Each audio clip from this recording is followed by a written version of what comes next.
Oke, selamat malam semuanya. Welcome to the Women Talk. Di episode kali ini kita akan membahas mengenai tips jago public speaking penunjang berbisnis. Sebelum kita mulai, mungkin aku perkenalin diri dulu ya. Nama aku Dea, yang akan menjadi MC pada episode kali ini. Selain itu, aku juga mau kenalin mengenai The Women sendiri. Jadi teman-teman, The Women ini sebenarnya apa sih? Jadi The Women adalah sebuah digital media yang memberikan informasi seputar wanita di bidang fashion, lifestyle, kesehatan, beauty, finance, dan masih banyak lagi. Pemilihan nama akun kami pun memiliki filosofi tersendiri, yaitu kita menghilangkan huruf E pada kata woman pada umumnya dan menggantinya dengan huruf Y menjadi women. Secara implisit, tujuan dari perubahan kata ini adalah memberikan pemahaman bahwa wanita bukan hanya sebagai pelengkap, namun dapat memberdayakan dirinya menjadi wanita yang kuat dan mandiri.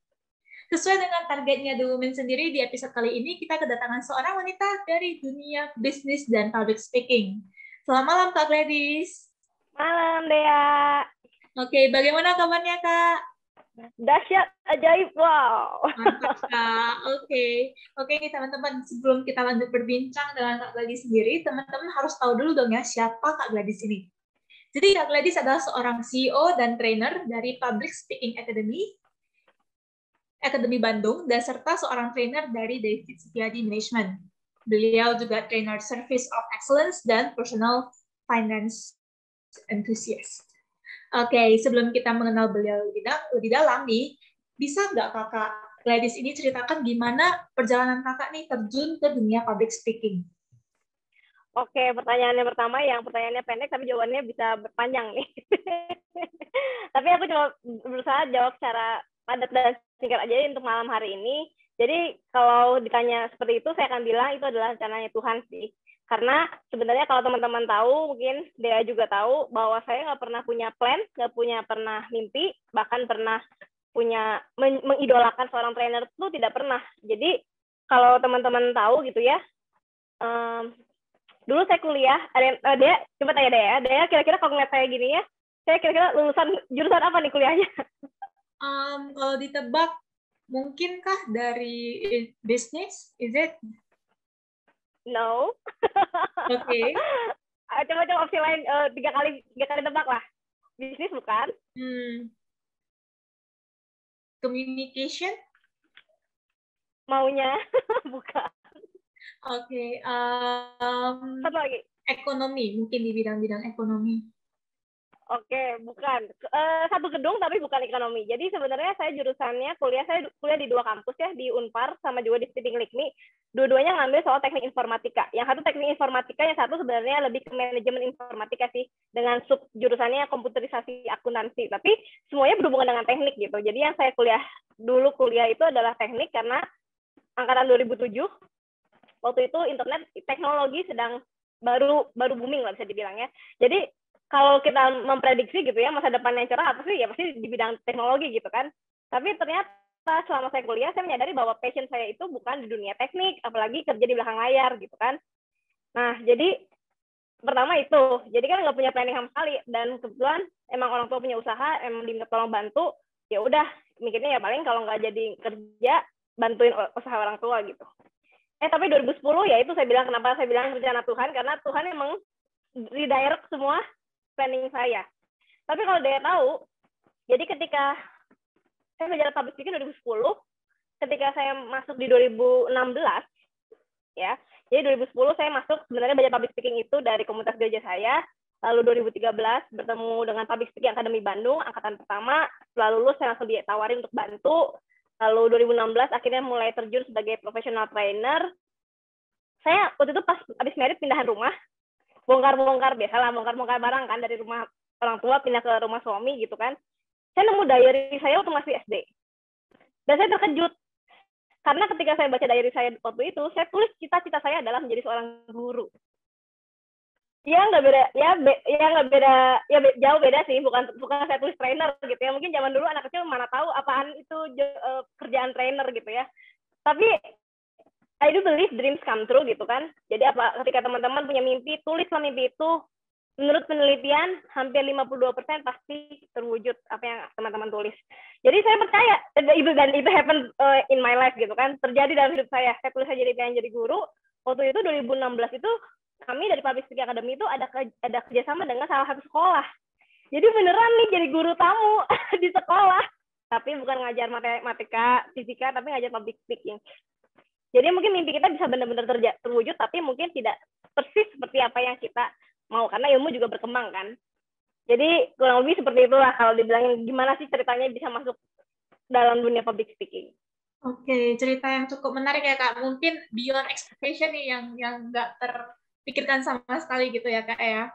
Ya kalau teman-teman mau dengar versi lebih agak panjangnya dikit, teman-teman nanti bisa cek di YouTube-nya David Setiadi atau David Setiadi Management. Itu saya pernah sharing lebih panjang dalam sebuah webinar juga waktu awal-awal pandemi. Temanya adalah From Crisis to Career. Mantap tuh.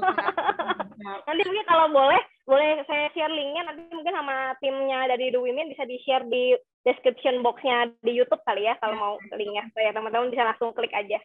Oke, boleh Kak. Nah, kan kita tahu nih ya Kak, kalau di public speaking ini gak mudah dong yang untuk menjadi seorang public speaker tentunya yang baik, bahkan yang mungkin bisa menguasai panggung, menarik perhatian audience. It's not an easy way to do it. Pasti banyak tantangan yang Kakak hadapi. Kira-kira selama karir Kakak ini, kira-kira tantangan apa nih yang Kakak temui dan how do you solve the problem gitu? Jadi pagi ini saya dapat chat dari teman yang bikin saya sebenarnya sedikit tersenyum dan senang. Karena ketika dia baca quote saya yang diminta sama tim The Women ya untuk di-sharingkan sebagai salah satu bentuk publikasi, saya kan bilang bahwa saya nggak ngerasa punya talenta di bidang ini gitu ya. Jadi sebenarnya tantangan saya waktu di awal adalah mindset saya sih, karena saya punya mental block, kayak saya ngerasa saya nggak lah, kayaknya ini bukan jalan saya lah, ini bukan pilihan, bukan karir yang saya ingin jalani lah, maksudnya gitu kan. Tapi tadi pagi teman saya bilang, Dis sebenarnya dari dulu sebenarnya udah kelihatan kok pinter ngomong, berani, kata dia. Terus orangnya mau tampil gitu ya. Terus saya bilang gini, oh mungkin karena terlalu natural buat saya tidak melihat itu sebagai talenta. Ya, mungkin ini jadi pelajaran buat teman-teman semua sih. Kalau nanya passion saya apa ya, coba tanya ke teman-teman di sekitarnya. Coba yang menurut kamu saya sangat natural dan saya sangat bagus itu apa? Mungkin teman-teman bisa dapat jawabannya dari teman-temannya sendiri. Jadi pertama itu, dan saya nggak nyadar bahwa ternyata dengan kemauan saya mau tampil, terus saya mau ya udah pede aja gitu kan. Terus waktu SMA dan juga kuliah juga, SMA sempat ngeband gitu kan, walaupun tampil di panggung minimal nggak sendiri lah, tapi kan belajar dilihat orang gitu. Lalu kuliah juga beberapa kali diminta tolong MC, diambil kesempatannya. Nah ternyata sebenarnya itu jadi modal awal saya ketika saya masuk ke dalam dunia public speaking. Ternyata saya udah latihan duluan yang tidak saya sadari gitu, maksudnya bahwa ini ternyata akan menjadi bekal saya untuk jalan saya yang saya ambil dan karir saya saat ini gitu. Oke, berarti memang tanpa disadari itu udah ada bakat terpendamnya nih ya Kak ya? Saya nggak bilang bakat terpendam. Ya kan semua orang bisa ngomong, makanya kalau teman-teman tahu juga Public Speaking Academy punya moto itu bukan everyone can speak, tapi everyone can speak better. Jadi bagaimana teman-teman yang sudah bisa bicara, belajar bersama kami itu untuk belajar lebih baik gitu berbicaranya. Oke, benar-benar sih Kak, memang benar. Nah, mungkin Kakak ini selain jadi trainer di public speaking, Kakak juga seorang pelaku usaha bisnis nih Kak. Nah, kira-kira seberapa pentingnya sih menurut Kakak ini menguasai public speaking, terutama jika kita itu terjun ke dunia bisnis? Kalau dia nanya saya sih, tentu saya jawab sangat-sangat penting. Karena saya sendiri mengalami dalam dunia usaha saya gitu ya bersama suami. Walaupun kita memang bukan bertemu dengan one to many gitu ya, maksudnya usaha kami itu bukan yang kliennya itu yang ketemu banyak orang gitu. Tapi tetap aja kan butuh ketemu klien gitu, walaupun cuma 1 orang, mungkin 2 orang, 3 orang, tetap aja kita butuh bicara dengan mereka, ngasih proposal, nawarin produk dan lain sebagainya. Dan jadi kepake banget. Jadi di public speaking saya belajar satu pertama confidence, ya. Confidence itu benar-benar ngeboost segala aspek hidup saya, bisnis, ya, relationship, ya. Cewek yang percaya diri pasti tentu lebih menarik dong dibanding cewek yang insecure gitu kan. Jadi confidence itu hampir menyentuh segala aspek kehidupan saya secara pribadi gitu. Jadi dan public speaking menurut saya salah satu cara terbaik untuk cepat membantu teman-teman memboost confidence-nya teman-teman. Ya jadi saya ngerasa itu dampaknya banyak banget. Ya apalagi nanti kalau saya nanti mungkin one day ketemu orang yang nggak dikenal. Dulu kalau nggak punya percaya diri mah nggak berani nyapa duluan, nggak berani approach duluan. Tapi kalau sekarang kita ngomong usaha harus berani kan, nggak bisa berharap konsumen datang duluan kan, harus kita yang approach duluan gitu kan. Jadi confidence itu yang akhirnya ngebantu untuk membuka sarana komunikasi, ngajak ngobrol gitu ya, cari kebutuhan dari kliennya apa dan lain sebagainya. Oke, berarti bisa dibilang bukan teknik how to speak-nya yang mungkin essential ya Kak, tapi dari segi percaya dirinya itu yang harus di-boost agar bisa bertahanlah bisnisnya begitu. Ya, tapi makanya dengan belajar public speaking, teman-teman kan dipaksa mau nggak mau keluar dari comfort zone-nya teman-teman juga. Bicara di depan banyak orang itu satu hal yang sangat menakutkan, tidak hanya bagi saya pribadi, tapi memang secara survei sudah ditentukan bahwa sudah dibuktikan bahwa berbicara di depan banyak orang itu salah satu top ketakutan hampir di semua orang di seluruh dunia. Gitu. Jadi itu bukan satu hal yang anomali. Jadi kalau teman-teman, kenapa ya kalau saya mau ngomong ke depan orang deg-degan, grogi, gemeteran, ya batuk-batuk, nggak batuk-batuk lah ya, pengen ke toilet terus, mules dan lain sebagainya, itu satu hal yang sangat wajar.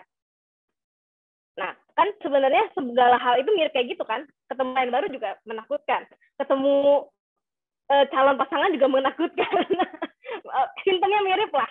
Jadi daripada harus benar-benar mengalami dalam kehidupan, kenapa nggak belajar public speaking untuk belajar bagaimana kita mengatasi kalau kita menghadapi kejadian yang kurang lebih mirip lah. Jadi di sini kita belajar tekniknya bagaimana, lalu kita belajar bagaimana meng-crafting message kita juga gitu ya. Jadi pesan itu jangan bukan asal ngomong, tapi disusun ya, ada goals-nya gitu kan, dipersiapkan. Lalu bahasa tubuh kita juga, bahasa tubuh yang percaya diri itu seperti apa sih? Supaya orang ketika melihat kita bicara tuh kelihatan, wah meyakinkan nih orang, percaya bener nih apa yang diomonginnya. Iya. Kamar 2 kan ya? Kamar 2. Oke, nah mungkin selanjutnya, tadi kakak sempat menyinggung soal confidence-nya Kak ya, menyinggung soal confidence. Kira-kira kakak ada nggak kayak tips gimana supaya kita itu bisa boost our confidence gitu, atau mungkin kita bisa mulailah jago public speaking itu, kita mulai dari mana nih enaknya begitu? Lawannya harus. Admin boleh minta di mute nggak itu? Soalnya kita bukan host, jadi kita nggak bisa meng-unmute orang. Oke, terima kasih Kak Putri. Oke, tipsnya. Mindset pertama.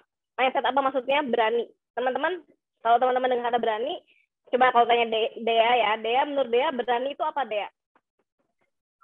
Kalau menurut aku berani berani untuk mulai hal baru sih ya, menurut aku kayak ya berani itu kayak mulai melakukan hal baru yang mungkin kita belum tahu nih seluk-beluknya gimana. Mungkin kayak secara teori belum tahu, belum pernah lakuin, tapi yaudah bodo amat, kita coba aja dulu. That is what berani means to me sih.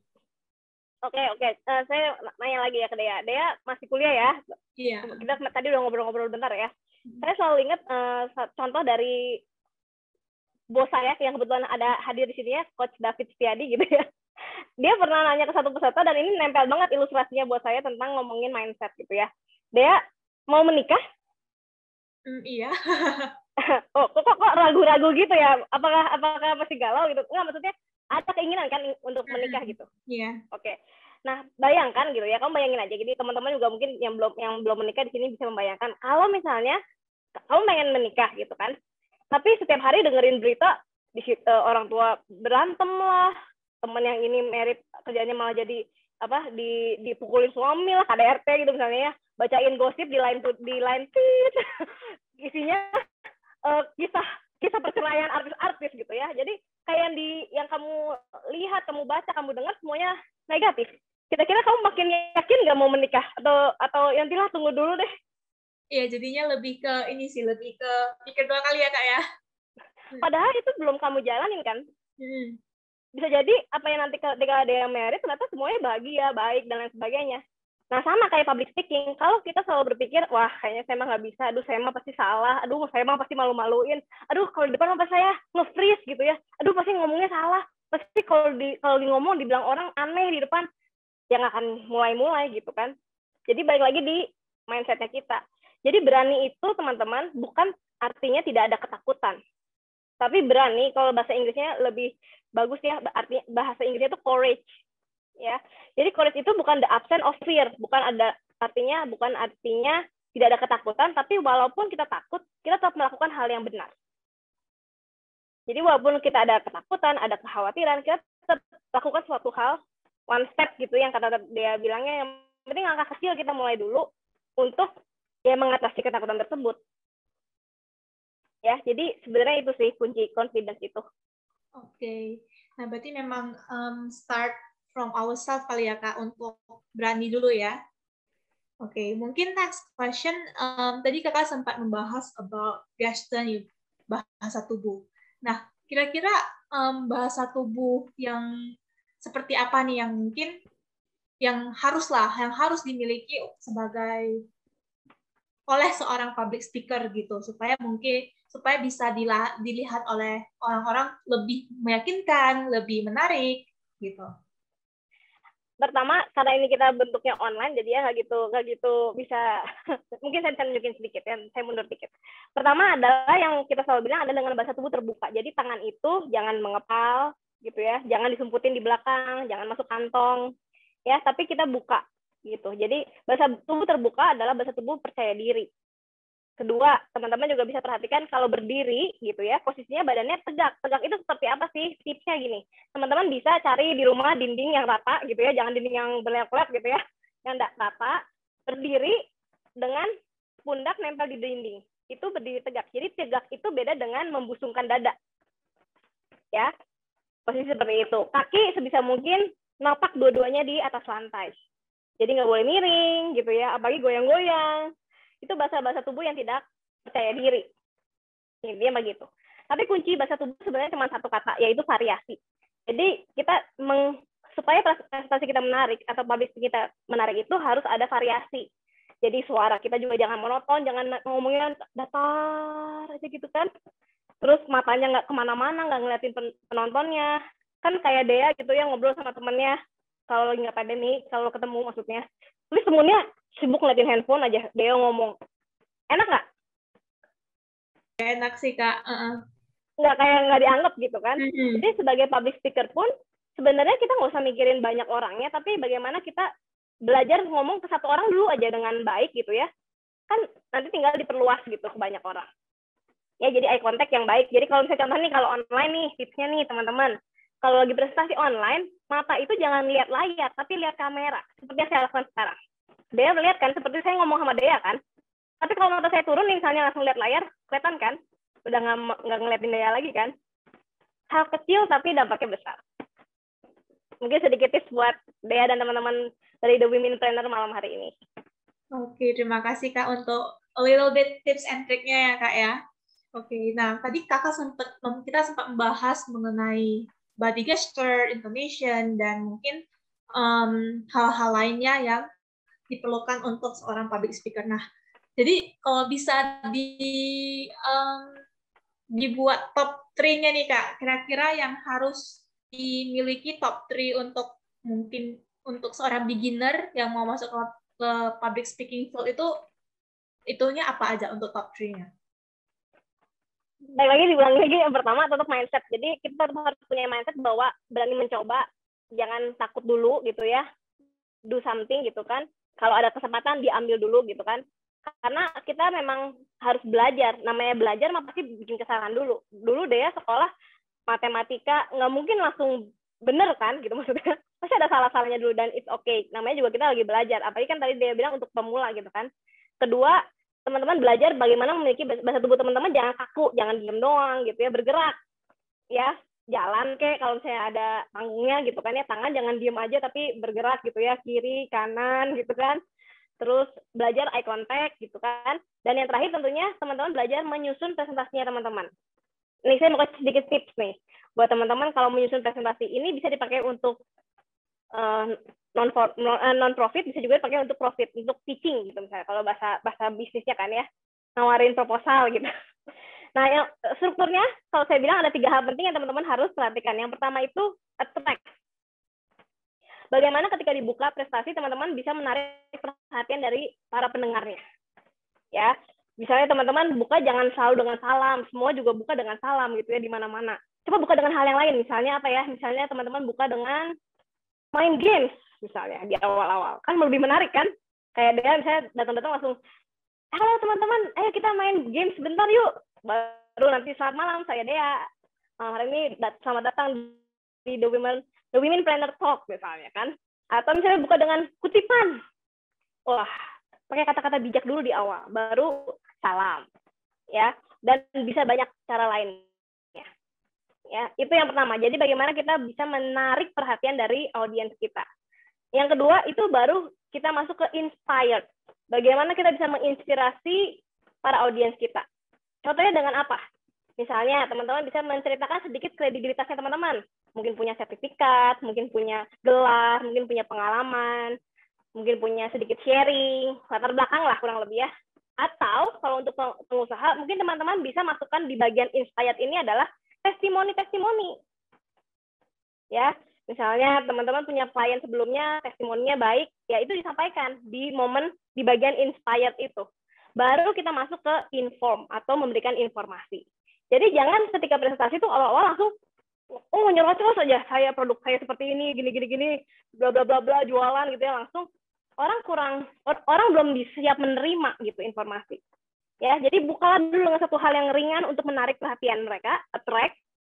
Lalu kita menginspirasi mereka dulu, kita bangun motivasinya dulu, kita bangun trust dulu dengan audiens kita engage dulu dengan mereka gitu ya.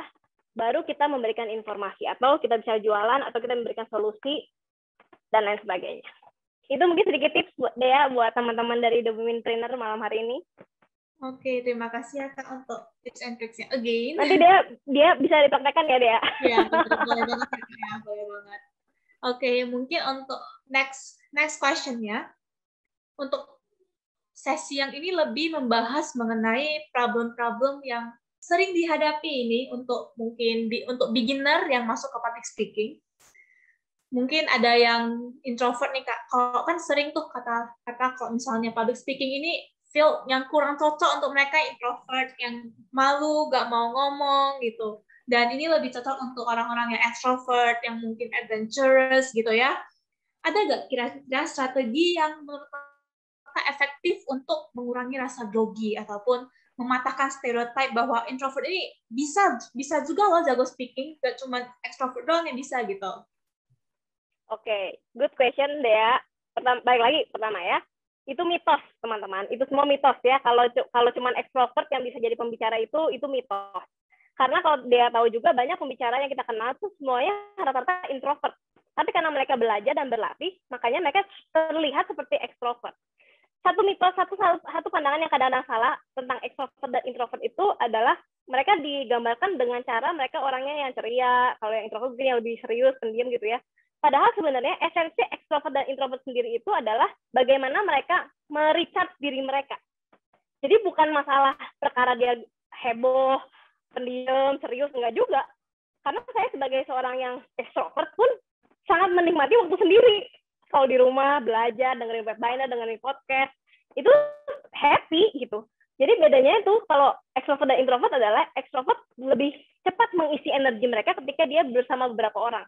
Hangout bareng sama teman, ngobrol gitu ya. Nah, sedangkan introvert lebih tipe yang kalau mengisi energinya dia itu lebih mending dia menyendiri. Me time, nonton YouTube gitu ya, baca buku, tidur mungkin ya. Itu buat orang-orang introvert seperti itu. Jadi mitos kalau dikatakan bahwa seorang pembicara itu harus ekstrovert, pertama itu. Ya, banyak contohnya. Raditya Dika, terus salah satu idola saya juga, seorang pembicara dari Filipina juga seorang introvert. Tapi kalau dia belum kenal dia dan melihat dia di panggung, kamu nggak akan mungkin menilai dia sebagai seorang introvert gitu. Banyak banget sebenarnya pembicara-pembicara introvert yang tidak terlihat seperti introvert ketika di panggung ya. Padahal mereka introvert. Jadi pertama itu mitos. Tipsnya gimana? Baik lagi, jangan punya mental block. Wah, saya mah introvert, kayaknya nggak cocok public speaking. Itu harus diatasi dulu. Kedua, join public speaking yang kedua. Boleh ya promosi. Karena saya berharap saya bisa ngasih tips, teman-teman lakukanlah A, B, C, lalu teman-teman akan jadi pembicara yang hebat. Tapi nggak bisa, karena kunci public speaking itu cuma 6L. Latihan, latihan, latihan, lagi-lagi, latihan. Ya, jadi bisa itu karena biasa. Selama teman-teman mau coba, nggak apa-apa jatuh. Yang penting berdiri lagi, coba lagi, pasti suatu hari bisa. Oke, berarti memang untuk menjadi seorang public speaker ataupun mulai di dunia public speaking ini memang harus latihan dulu ya Kak, meskipun hanya mungkin berbicara di depan cermin kah, atau mungkin just having a little speech for ourselves, itu juga a small step lah ya Kak ya, untuk melatih diri sendiri. Ya kayak dia misalnya sekarang kuliah, pasti ada banyak tugas presentasi kan. Nah, jangan kasih ke teman, ambil. Kalau misalnya nggak ada yang mau presentasi, nggak apa-apa, saya aja. Biarin deh yang lihat cuma dosen doang, nggak apa-apa, namanya juga latihan. Dilihat satu orang dulu sama dosen. Tapi mungkin ketika dia sudah semakin baik gitu ya presentasinya, ada 2-3 teman lah yang mulai merhatiin gitu kan. Next mungkin jadi makin banyak. Tapi nanti ketika suatu hari, seperti kata-katanya Malcolm Gladwell yang mengatakan, ketika Anda menjadi seorang master di bidang apapun, ini nggak hanya ngomongin soal public speaking kan, Anda butuh latihan 10.000 jam. Makanya kalau dia tahu pemusik, atlet, biasanya harus mulai dari umur 4 tahun, umur 5, masih muda lah. Bukan muda lagi, masih kecil, udah mulai latihan. Kenapa? Karena supaya ketika mereka remaja, mereka sudah 10.000 jam. Gitu kan. Jadi kalau saya bilang buat teman-teman, terutama teman-teman yang masih muda gitu ya, kalau ada kesempatan, ambil. Mau cuma nge-MC lah, mau cuma misalnya kalau mungkin yang Kristen misalnya buka doa pembukaan di acara keluarga gitu ya, ulang tahun keluarga gitu. Siapa yang ulang tahun? Nggak apa-apa, doa makan, nggak apa-apa. Ya, atau misalnya ada acara arisan gitu ya, kasih 1 patah 2 patah kata, nggak apa-apa, ambil aja gitu. Dari hal kecil seperti itu, asal rutin dilakukan terus-menerus, pasti lama-lama teman-teman mulai biasa dan akhirnya pasti lama-lama juga jadi bisa. Seperti itu, Dea. Oke, berarti memang small steps juga matter ya Kak ya? Iya dong. Really matter ya. Oke. Kalau disuruh kasih langsung, ayo kamu loncat, wah nggak ada yang mau. Ayo besok ngomong di depan 1.000 orang, kabur semua pasti. Tapi coba besok ngomong di depan 2 orang. Nanti 1 bulan lagi 3 orang, 5 orang, 20 orang. Nggak kerasa, lama-lama nanti, wah tiba bisa ngomong di depan 500 orang, di depan 1.000 orang biasa aja gitu. Iya. Nah, selain itu Kak, kita juga harus mempersiapkan semuanya nih. Nah, untuk melakukan sebuah presentasi, tadi Kakak sempat bilang ada beberapa hal yang diperlukan seperti attract, inspire, dan juga informing. Namun, gimana kalau misalnya tiba-tiba nih in the middle of the presentation, tiba-tiba kita ngeblank? Mungkin kita lupa script kah, atau mungkin kita sering lupa script, atau bingung habisnya harus ngomongin mana nih. Nah, kira-kira itu gimana nih supaya kita tetap bisa attract the audience, dan supaya audience mungkin nggak tahu nih, atau mungkin nggak peka bahwa kita sebenarnya ini lose track loh, sebenarnya kita blank loh gitu. Oke, aku kasih 3 solusi teman-teman. Ya, solusinya ada 3. Yang pertama adalah jangan menghafal materi, tapi pahami materi. Oke, itu solusi yang pertama, mengurangi kita untuk blank. Jadi memang kita paham sama apa yang mau kita sampaikan, bukan karena kita ngafalin satu skrip atau sebuah naskah. Namanya ngafalin pasti ada kemungkinan lupa. Betul kan, Dea? Ya, kalau kuliah makanya kenapa kalau mau ujian cuma sistem kebut semalam, karena cuma mau ingat 1 hari. Seminggu lagi ditanya lupa pasti, betul kan? Betul. Tapi kalau kamu paham, mau ditanya setahun lagi juga masih ingat pasti. Jadi solusi yang pertama adalah teman-teman berusaha memahami apa yang mau teman-teman presentasikan atau teman-teman bawakan. Jangan dihafal. Solusi yang kedua adalah nggak ada yang namanya dalam public speaking itu larangan. Ya, jadi public speaking ini kan juga salah satu ilmu, tapi seni juga. Jadi mana ada seni itu salah atau benar. Setuju ya, Dea ya? Nggak ada yang bilang musik dangdut lebih benar daripada musik jazz gitu kan? Oke, jadi itu tergantung selera. Jadi kami di Public Speaking Academy pun tidak pernah melarang murid-murid kami membawa contekan. Tapi contekannya bukan berarti naskah. Beda ya teman-teman ya. Contekan kita itu kita sebut biasanya cue card atau bertumpuk, adalah hanya poin-poin pentingnya saja. Atau hal-hal besar atau hal-hal penting yang nggak boleh sampai salah sebut. Misalnya nama orang, tahun, kalau sejarah gitu ya. kan nggak boleh dong ngasih hoax gitu kan, jadi harus benar gitu kan data-datanya. Itu kita boleh bawa contekan, kita boleh lihat kalau kita lupa. Oke, yang ketiga, kalau lupa ya sudah lupakan saja. Jangan berpikir kalau lupa, waduh, karena yang tahu apa yang mau teman-teman ucapkan hanya teman-teman dan Tuhan. Bener kan Dea? Kan audiens mana tahu, abis ini saya mau ngomong halo, hai, nggak ada yang tahu. Tapi kalau kita di depan ketika presentasi malah memberitahu audiens kita lupa, lupa, ya ketahuan, makanya jangan ngomong gitu ya. Kalau lupa diem aja, tetap cool ya. Lihat contekan dulu sebentar, lanjutin lagi. Jangan salah, ya kan ketahuan jadinya. Ya, jadi tipsnya jangan melakukan itu ya. Kalau lupa nggak apa-apa, move on aja. Oke. Nah, mungkin pertanyaan selanjutnya ini berhubungan, actually dari aku sendiri ya Kak, karena boleh deh ya, boleh. Biasanya kalau presentasi ini ataupun kita membawa topik ya, terutama mungkin webinar atau mungkin seminar gitu kan, pasti ada Q&A session-nya nih Kak, Q&A session. Nah, ini berhubungan dong ya sama public speaking. So, what if kita ketemu nih pertanyaan yang sebenarnya kita bisa jawab kan, tapi kita bisa jawab, tapi kayak kita nggak yakin gitu, atau mungkin ada pertanyaan yang kita nggak bisa jawab. Kira-kira gimana cara untuk solve this problem gitu kan? Pertanyaan Dea itu bukan pertanyaan Dea, bukan hanya pertanyaan Dea saja. Karena kalau saya ngajar public speaking, hampir pasti ada pertanyaan itu di semua sesi public speaking. Ya, pertama tentu kalau misalnya kita tahu jawabannya, kita jawab dong. Jadi jangan takut juga nggak yakin gitu. Kalau misalnya nggak yakin pun kita bisa jawab dengan sepengetahuan saya gitu kan. Karena kan namanya juga orang nanya kan bisa jadi bentuknya opini, bisa jadi bentuknya kalau data pasti harusnya emang nggak mungkin ada opini dong. Paling tahu nggak tahu, bener kan? Terus tipsnya adalah pertama apresiasi dulu orang yang sudah bertanya. Misalnya dia nanya ya, terima kasih Kak Dea atau Mbak Dea, pertanyaannya sangat menarik sekali gitu ya. Kalau bisa jawab langsung jawab. Kalau nggak bisa jawab, bilang ngaku aja ya, kita tidak mengajarkan untuk berbohong. Jadi bilang aja, maaf Pak, saya atau maaf Bu, saya kurang memahami hal itu, tapi saya akan pelajari. Nanti kalau saya sudah jawabannya, saya akan menjawab pertanyaan Ibu mungkin setelah sesi ini berakhir. Jadi jangan jadi ngaretin lamain waktu di sesi kita gitu. Nanti misalnya setelah beres sesi Ibu boleh nyamperin saya, nanti kita bisa diskusi lagi bareng. Atau misalnya teman-teman juga bisa open question-nya. Ada yang mungkin tahu di sini jawabannya, karena mungkin kita nggak punya pengalaman ya misalnya. Ya, tapi jadi intinya pertama apresiasi dulu, jangan wah pertanyaannya susah banget Pak, jangan kayak gitu ya.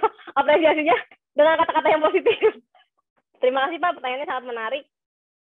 Ya terus dijawab. Kalau misalnya kita nggak bisa tahu, ya kita bilang maaf saya nggak tahu, tapi kita berikan solusi gitu kan. Jadi solusinya apa? Mungkin saya akan cari tahu dulu, nanti saya balas jawaban Bapak.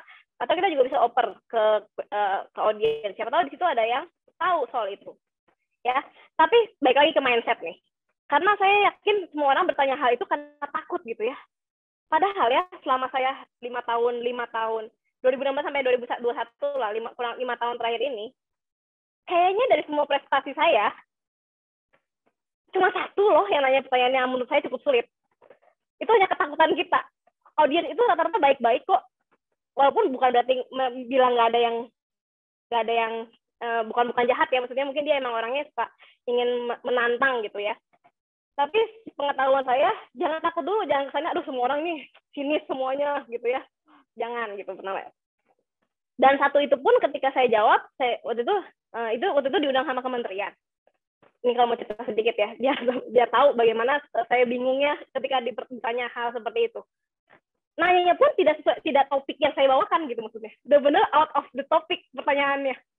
Tapi karena dia yang paling aktif, tapi dia bilang, saya mau nanya, Bu Gladys boleh nggak? Ya nggak bisa ditolak, nggak boleh Pak, nggak mungkin gitu kan. Nggak apa-apa Pak, silakan. Paling aktif soalnya nih, yang paling menaikkan suasana gitu.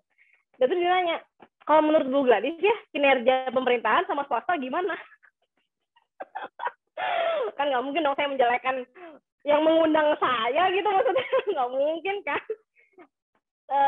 Kebetulan waktu itu kementeriannya memang saya nggak punya korelasi dengan, maksudnya saya sebagai pengusaha nggak pernah berhubungan dengan kementerian tersebut gitu. Jadi saya bilang gini, wah pertanyaannya bagus banget Pak, saya jawab dengan apa yang saya pernah alamin aja ya Pak. Pengalaman saya itu dengan pemerintahan itu adalah dan dunia pajak, saya bilang. Ya kan pengusaha pasti taat pajak gitu kan. Ya apa sih yang kita ketemu ya orang-orang pajak gitu kan. Jadi saya cuma bilang, kalau saya bilang sekarang dengan dulu itu udah jauh banget perbedaannya.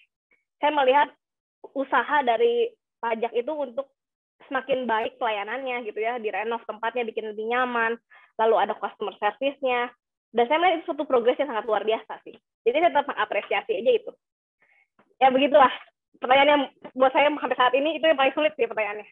Karena udah di luar topik, terus nyanyiin soal membandingkan dengan hal yang sebenarnya yang nggak head to head banget sih sebenarnya.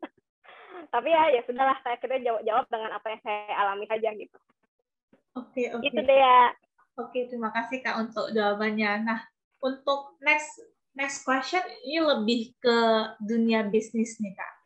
Nah, untuk bisnis kadang kan kita perlu seperti yang Kak bilang ya, propose, mungkin kirim presentasi sedikit mengenai our company mungkin ke investor Kak, atau mungkin ke business partner atau just client juga. Nah, kira-kira ada harus ada elemen apa nih Kak supaya supaya cara kita menyampaikannya itu lebih menarik gitu. Kira-kira ada nggak Kak? Ya itu yang tadi. Jadi urutannya itu adalah jangan langsung informasi, tapi track dulu, inspired dulu, baru informasi. Kemarin ketika saya membagikan sebuah presentasi juga, diundang salah satu ke kantor auditor gitu kan. Dan dia kan cerita, memang dia biasanya gitu proposalnya itu adalah bikin sebuah proposal tentang bagaimana dia solve atau mengaudit perusahaan tersebut gitu kan. Ya aku bilang, nah sekarang teman-teman coba diubah ke presentasi itu, jangan langsung kasih solusinya gitu. Tapi diubah dulu dengan urutan yang pertama tadi, attract dulu. Ya, bukan dengan sesuatu pembukaan yang menarik gitu ya. Lalu inspired dulu. Inspired ini apa? Ya, cantuminlah kantornya Bapak atau Ibu gitu ya, dia pernah dapat menang award gitu ya, atau testimoni dari yang sudah mengauditkan perusahaannya di kantor auditornya Ibu atau Bapak gitu maksudnya. Baru Bapak Ibu masuk ke informasi itu, baru proposal solusi audit untuk perusahaan yang akan menjadi calon klien. Jadi urutannya itu. Berarti the same solution ya Kak ya? Iya, makanya kan karena emang Dea kan dari The Women kan mintanya public speaking untuk bisnis. Ya kurang lebih seperti itu jadinya bentuknya. Karena memang orang ketika pertama kali baru duduk gitu ya di ruang meeting misalnya ya, dengerin meeting belum siap menerima informasi. Cuma dong kita ngomong-ngomong mereka nggak fokus tapi. Akhirnya nanti di belakang nanya-nanya lagi, sama aja dong. Ngabis-ngabisin waktu, bener nggak sih? Nah makanya kita kemasnya dengan struktur yang benar. Kita track dulu fokusnya audiens gitu ya, kita mungkin ajak ngobrol gitu ya, tanya, lalu kita inspire mereka dulu dengan menunjukkan kredibilitas kita bangun trust dulu gitu ke mereka, bangun engagement gitu kan. Karena orang yang sudah engage, udah percaya, lebih akan mudah untuk closing dibandingkan masih bingung siapa sih, emang bagus perusahaannya, emang produknya oke, gimana mau closing gitu kan. Jadi attract, inspired, baru inform. Baru di sini teman-teman jualan, promosi, dan lain sebagainya. Oke. Jadi the same trick juga bisa diaplikasikan untuk bisnis proposal ya Kak ya. Nah, untuk zaman sekarang nih, dengan adanya COVID nih Kak, pasti semuanya itu harus diwajibkan online. Termasuk kalau misalnya kita itu kerja, kebanyakan work from home, dan kita jalankan meeting itu harus online, dan tentu ada tantangan yang baru ya, yang belum pernah kita jumpai ketika offline nih, saat tatap muka. Nah, menurut Kakak ada plus minusnya nggak sih, kayak Kakak menjadi seorang pengusaha yang harus membuat meeting menjadi online gitu? Kalau saya bilang semua tuh kalau namanya ada perubahan tuh pasti selalu ada plus minus nih. Ya nggak ada deh kayaknya satu hal yang plus doang ya. Teknologi dengan segitu baiknya juga pasti ada minusnya juga kan. Itu hal yang kayaknya semua itu ya balance lah ya. Jadi Dea mau nanyanya lebih ke apanya nih? Kalau yang saya alami sendiri, kalau untuk public speaking sendiri ngerasa ya ini jadi satu peluang sebenarnya. Makanya kita sekarang jadi punya kelas online kan. Dulu kita selalu offline semua karena memang kita city based. Jadi ada public speaking Bandung, ada public speaking Tangerang, Jakarta itu kan memang per kota masing-masing untuk melayani atau menjangkau audiens ya di kotanya masing-masing gitu. Dengan adanya online, kayak kemarin murid kita ada yang dari Spanyol, terus ada yang dari NTT, dari Aceh gitu kan. Kita bisa menjangkau orang-orang yang selama ini kalau cuma di Bandung doang nggak mungkin terjangkau gitu. Itu satu benefitnya. Tapi negatifnya adalah tetap namanya kita relasi ya, offline sama online itu lebih banyak kurang mengena gitu, kurang bisa dalam gitu relasi kita, engagement kita tuh kurang bisa dalam gitu. Tetap lebih enak tentunya pasti ketemu bareng gitu. Kayak kemarin juga yang pas yang di kantor auditor itu dia bilang gini, ada yang nanya gini, kalau saya nggak bisa jawab ya, tapi sebenarnya tim saya tuh bisa jawab, cuma karena online gitu kan, terus rata-rata pada matiin kamera, nggak barengan satu ruangan gitu kan, aduh nggak bisa jawab, mau noyang juga nggak bisa. Kalau beneran bareng-bareng kan masih bisa kode-kodean gitu maksudnya, bantuin jawab. Dia bilang gitu kan. Jadi pasti ada tantangannya sih, tapi bukan berarti, balik lagi ke mindset-nya, jangan berarti tantangan itu jalan buntu gitu. Karena saya kemarin ngomong gini, ya udah tuh yang presentasi punya kode ini dong, tektokan kode sama timnya. Kalau dia pas presentasi mulai misalnya pegang rambut gitu, mulai bingung rasanya, dibantuin gitu. Ya gitu sih, jadi pasti plus minus sih. Ya, kalau saya pribadi sangat tetap lebih prefer offline. Public speaking paling enak tuh ketemu audiens langsung, bisa lihat ekspresi mereka, bisa ngerasain emosi mereka, bisa ngerjain gitu ya, euforia gitu bisa dibilangnya, kayak lihat pertandingan bola, ngeliatin heboh, supporternya aja ikutan heboh gitu kan. Tapi kalau kita ada di sana, kita bakal lebih heboh lagi pasti. Itu yang nggak bisa digantiin sama dunia online sih. Oke, kalau misal aku setuju sih ya Kak, karena kalau kita offline nih, kita kan nggak bisa melihat apakah memang topik yang kita bawa ini interesting untuk mereka atau enggak ya, dari facial expression mereka, dari vibes di ruangan itu juga ya Kak. Oke. Ya, saya jadi ingat kemarin nonton podcastnya, dengerin wawancaranya Panji Pragiwaksono sama Daniel Mananta kalau nggak salah. Dia ngomong hal yang paling kerasa sebagai stand up comedian, dia bilang ya, kalau lagi pecah gitu ya, nggak kerasa. Kan kalau misalnya live kan kedengeran lah ketawa audiensnya gitu ya. Tapi kalau misalnya nggak pecah gitu, maksudnya nggak lucu gitu ya, kelihatan banget. Karena semua orang satu-satu mulai matiin kamera. Oh, oke. Maksudnya segitu dampaknya tuh sebegitu besar gitu. Maksudnya kalau lucu cuma lihat muka ketawa hahaha, tapi nggak dengar suaranya gitu kan. Kurang gitu ke kitanya, jadi feedback buat kitanya tuh jadi kurang banget gitu. Iya. Berarti memang gimana pun boundaries, gimana canggih pun teknologi ini tetap ada yang nggak bisa menggantikan ketika kita tatap muka ya Kak ya. Oke, aku juga setuju untuk itu. Nah, bisa istilah Kakak juga menjadi seorang trainer nih. Tadi sempat Kakak singgung juga, dan aku juga sempat singgung di Best Public Speaking, dan ini juga ada online class dan workshopnya nih Kak. Nah, kira-kira benefit apa nih yang bisa kita dapatkan dan pembahasan materi yang apa aja yang bisa kita peroleh kalau misalnya kita join di program yang disediakan oleh Best Public Speaking ini? Oke, jadi since COVID, sejak tahun lalu, kelas Public Speaking Academy Bandung, kita punya 2 program, yaitu online dan offline. Yang online sangat cocok sekali untuk pemula, siapapun, dengan background apapun, cocok banget untuk ikut kelas online ini. Karena di situ teman-teman belajar basic-nya, gitu ya. Jadi kurikulum kita itu hanya membahas 3 hal besar. Yang pertama itu adalah bagaimana kita belajar berani, itu kan mengatasi ketakutan kita, grogi kita. Lalu yang kedua itu belajar bagaimana bahasa tubuh yang menarik. Tapi kalau yang online memang kita khususkan dengan bahasa tubuh untuk presentasi online. Ya. Dan yang terakhir adalah bagaimana kita menyusun presentasi kita dengan struktur yang menarik. Dengan mengaplikasikan seperti itu di attract, inspire, inform gitu kan. Nah, tapi kalau buat teman-teman yang lebih serius mau masuk dalam dunia, bukan berarti serius itu harus jadi trainer ya. Tapi serius misalnya dengan pekerjaan dia yang memang hampir 80% itu presentasi. Saya sangat menyarankan teman-teman ikut kelas offline kita. Offline kita itu sekarang cuma 2 hari, 2 days workshop. Ya, dulu kita punya kelas yang 8 kali pertemuan, seminggu 2 kali, karena untuk orang Bandung kan, jadi oke lah pulang kantor, kursus 2 jam, oke lah gitu kan. Tapi karena sejak COVID juga kita mengurangi banyak bertatap muka, jadi kita cuma buka kelas 2 hari doang, weekend, dari pagi sampai sore, Bedanya apa? Yang kalau yang online, teman-teman dapat e-certificate, kalau yang workshop itu teman-teman dapat gelar sertifikasi gitu ya. Dan dua-duanya punya benefit yang sama. Sekali bayar, investasi 1 kali, receipt seumur hidup secara gratis. Karena baik lagi yang tadi, public speaking itu kuncinya cuma latihan, lagi-lagi latihan. Kita sebagai Public Speaking Academy ini hanya memberikan sebuah sarana atau tempat untuk teman-teman bisa terus berlatih.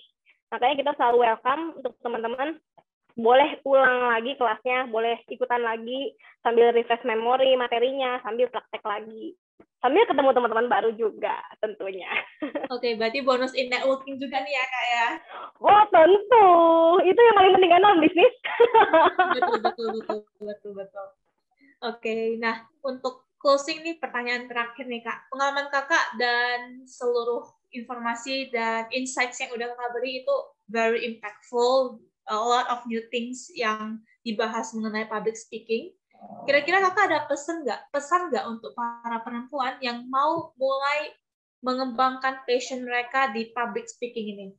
Kira-kira ada pesan mereka kepada mereka?